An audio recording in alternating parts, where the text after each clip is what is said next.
Jamie Kelly, they called themselves the 8 Trey Gangsta Crips, and they apparently had the blessing of the notorious street gang of the same name in Los Angeles as they took over portions of Charm City.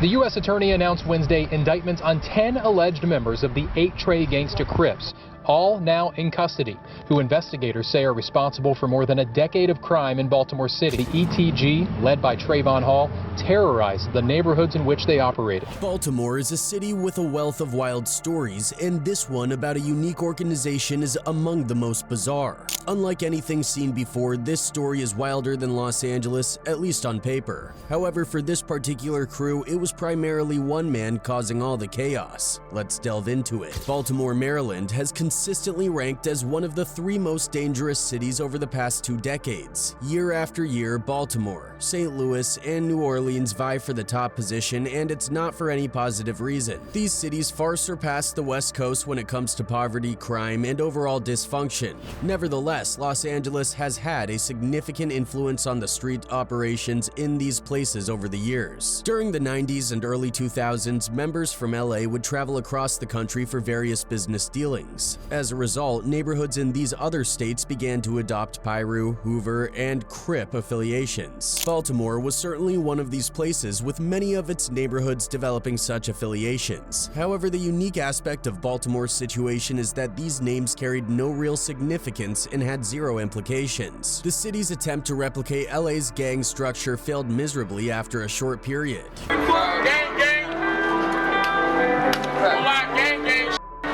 In Los Angeles, the gang structure involves big homies, OGs, original gangsters, and DPs, disciplinary punishments. But in Baltimore, this hierarchical system did not take root at all. The city completely rejected the concept of rank. In Baltimore, young gang members had too much pride to view another man as an OG, and they certainly had too much pride to take orders from anyone else. Simply because someone told them that certain individuals were their rivals did not mean they would accept them as such. Historically, everything in Baltimore operated on an individual level.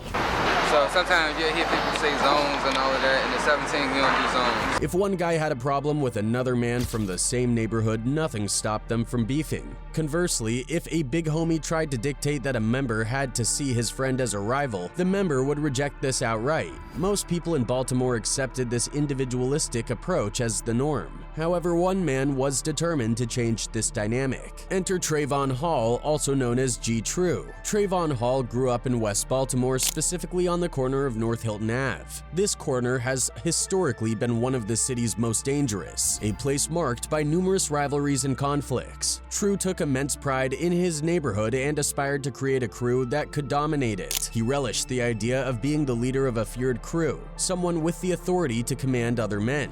In his quest to build this powerful crew, True discovered the 8 Trey Gangster Crips from Los Angeles. He learned that the 8 Trey Gangster Crips had been among the most feared gangs in LA for decades, rivaled only by the Hoovers. Since the Hoovers already had a presence in Baltimore, True decided to establish the 8 Trey Crips in his city as well. Over the next year, True made contact with 2 significant figures to realize his vision. His first move was to drive to New York City to meet with Biz, the leader of the 8 Trey in New York. True pitched his idea of starting an 8 Trey chapter in Baltimore, and Biz approved, but he told True that the person he really needed to speak with was in Los Angeles, where the 8 Trey Crips originated. Biz then gave True the number of a man nicknamed Big Menace, the leader of the back west set of 8 Trey. After communicating over the phone, True flew to Los Angeles to meet Big Menace. During their meeting, Menace explained the history of the 8 Trey Crips, what they represented, and how they operated. He emphasized that fear and domination were their main strengths, and that True needed to instill these qualities in his members. As they spent more time together, True and Menace developed a close bond, and Menace eventually approved True as the leader of the Baltimore 8 Trey. In 2013, True returned to West Baltimore and began the recruitment process. It took some time, but by 2015, things started to come together. 5 official 8 Trey neighborhoods were established, with True leading the Black West Clique, which covered the Lexington Terrace and North Hilton areas. In 2015, his squad mainly stayed out of sight to focus on recruiting members. However, everything changed in the spring of 2016. In Baltimore, gas stations and street corners are prime locations for selling various goods, and once a crew claims one, they can be found there around the clock. Early on, True decided to have his members take control of some key locations. The first target was the Sunoco gas station on North Hilton, followed by the Lexington Terrace projects. Not everyone was pleased with this move, especially the Black Guerrilla family, BGF, which at the time was the most feared gang in Baltimore and had already claimed these corners. It didn't take long for BGF to notice the new 8 Trey members on their turf. In Baltimore, such situations typically end in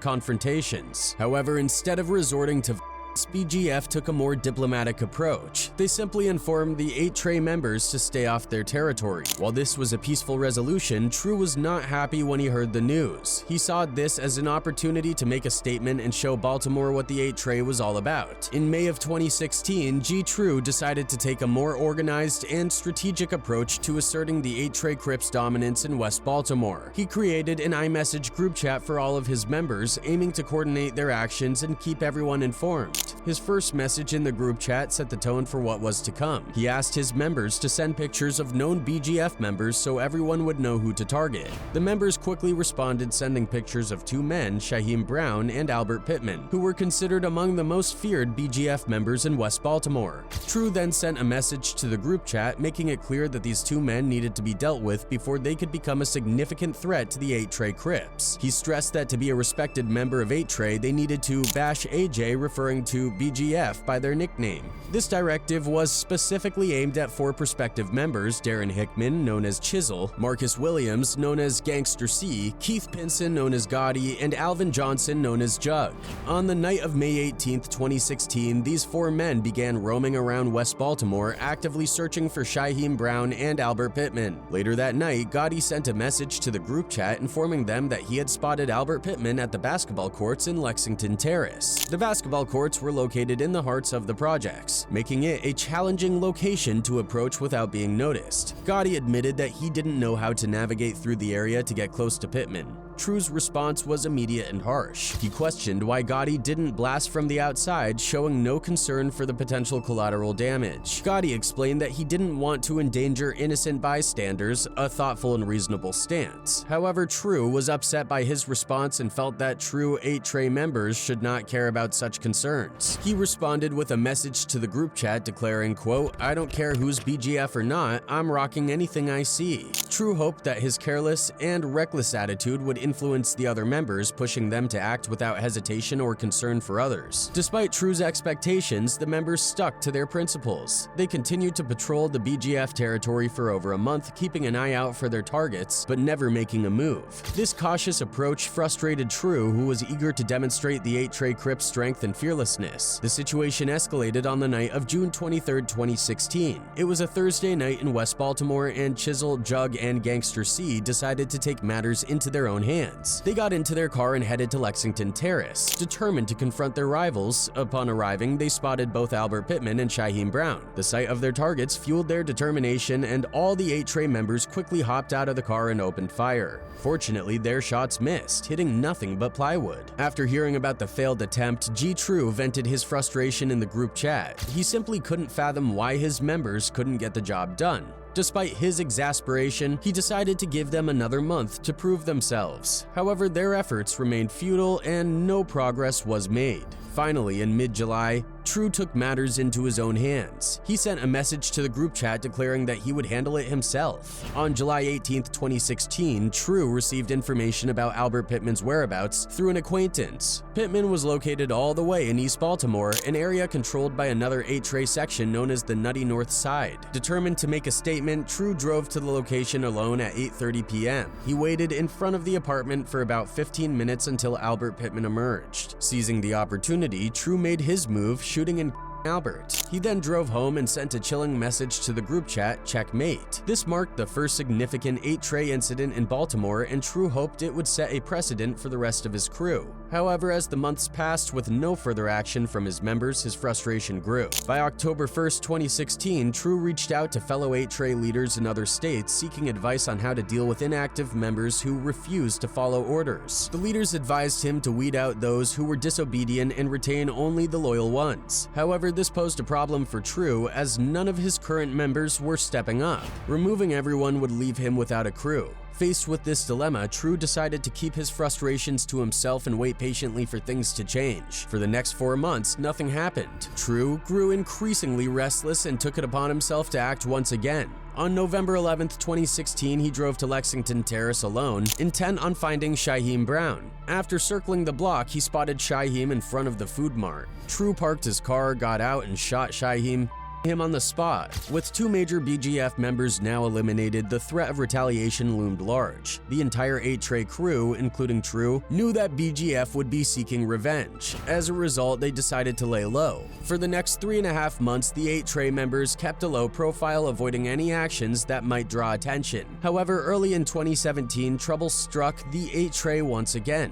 On February 25, 2017, True received a call informing him that David Jackson, one of their members, had been rushed to the hospital. Initially, True feared that BGF had finally struck back. He hurried to the hospital to check on David's condition, only to find out that David had accidentally shot himself in the leg. While True was relieved that BGF wasn't behind the incident, he couldn't help but feel embarrassed by the incompetence within his crew. Over the following months, True spent a lot of time contemplating his role as a leader. This process involved long discussions with the 8 Trey leaders from New York and LA. He even started writing a book about 8 Trey, documenting their history and legacy. After this period of introspection, True re-engaged with his members through the group chat. He sent a straightforward message: if anyone wanted to remain a member, they had to swing the hammer. This directive caused a stir, with members pointing fingers and giving various excuses for their inactivity. True, however, was not interested in their excuses. Instead, he focused on recruiting new blood. In his search, he quickly found a wild man who reminded him of himself: Deontay Emmons, known as Tip. Deontay was fearless and had a few screws loose, which True believed made him the perfect 8 Trey member. Once Deontay became an official member, True assigned him and Maurice Mitch Finney to his childhood corner at the Seneca gas station on North Hilton. Their job was to hustle and hold down the block for G True. With Deontay's volatile temper, it was only a matter of time before things went sideways. On July 14, 2017, a typical Friday evening in West Baltimore, Deontay and Mitch were hanging out at the Seneca gas station. Around 8 p.m., they noticed a couple of men across the street. Deontay and Mitch decided to confront them and ask them who they were and what crew they claimed. The men revealed they were from the Abington crew, a subset of BGF, and that their territory was right across the street. Deontay, however, got angry and demanded they leave.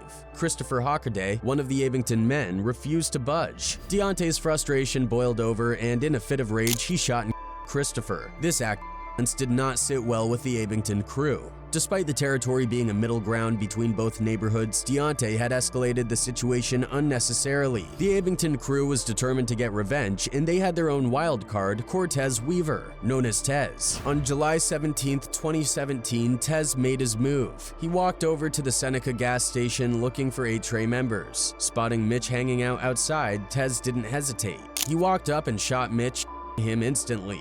This was the first official loss for 8 Trey, and it hit them hard. Mitch had been one of their few active members, and for True, it was devastating. Mitch was a close childhood friend, and his death cut deep. Despite the fact that his side had instigated the conflict, True felt like the victim. The day after Mitch's True sent long rants to the group chat vowing to take 3 BGF lives in revenge. He demanded his members step up, but despite their tough talk in the chat, nothing happened for the next month. On the morning of August 12th, True made an Instagram post vowing to avenge Mitch's death. Later that day, he followed through on his promise. At 10 p.m., True called up Gotti and asked him to bring his car. After removing the license plate, True drove to Abington territory. In front of the Abington liquor store, he spotted Theron McCleary, an infamous BGF member with a lengthy rap sheet. True, once again acting solo, approached Theron and shot him.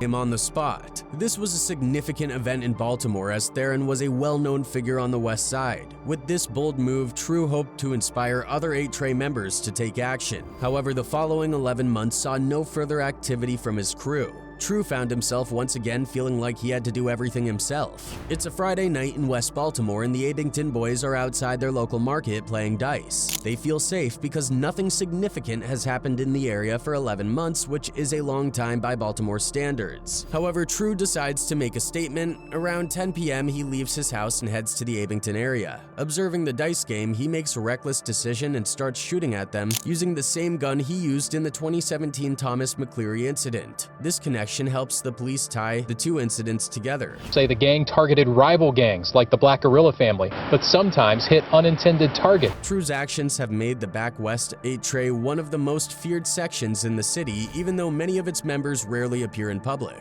Unfortunately for True, this trend continued into 2019. By the spring of 2019, True was fed up and decided to call an 8 Trey leader named Paco Diamonds in LA for advice on dealing with inactive members. Paco introduced him to the concept of the infamous DP disciplinary action. Inspired, True decided to DP a member named Ronnie Finney, aka Finn.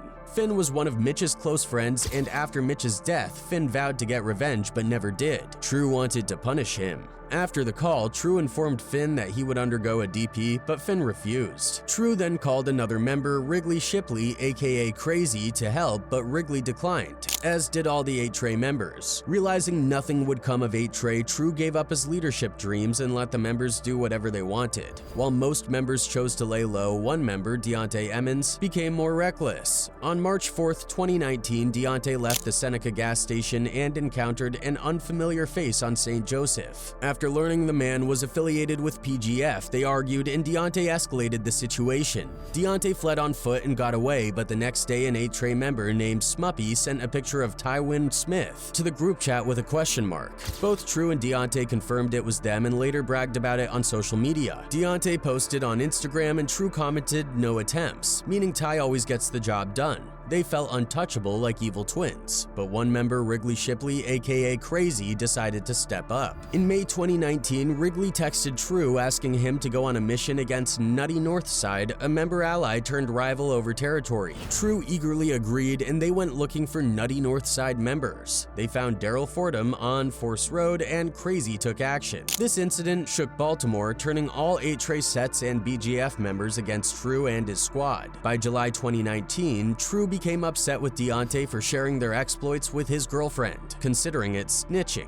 He instructed the other members to cut ties with Deontay and take his gun away. Deontay, now without protection, was found dead outside Collins Market on May 23, 2020. It remains unclear whether True or the BGF were responsible. This incident underscored the treacherous nature of the lifestyle where friends can turn on each other over small mistakes. True's downfall came when the police accessed his social media and obtained a warrant to search his phone, discovering the group chat that documented their activities since 2015. This led to the indictment of 10 members on various charges on October 7, 2020. Even those who hadn't done much faced conspiracy charges due to texts in the group chat. Life was effectively over for the Back West 8 Trey members. In a twist, Trayvon Hall was mistakenly released from jail in September 2021 while his crew faced life sentences. However, the U.S. Marshals realized the error and he was sent back to jail 3 weeks later. In 2022, Trayvon Hall was sentenced to 37 years, Wrigley Shipley, Crazy, received 15 years, and Marcus Williams, Gangster C, got 7.5 years. Other members are either still facing trial or awaiting sentencing. This story highlights Baltimore's high crime rates and the underlying issues of poverty and dysfunction. In 2022, the city's rate was over 10 times higher than Los Angeles, reflecting the severe challenges Baltimore faces.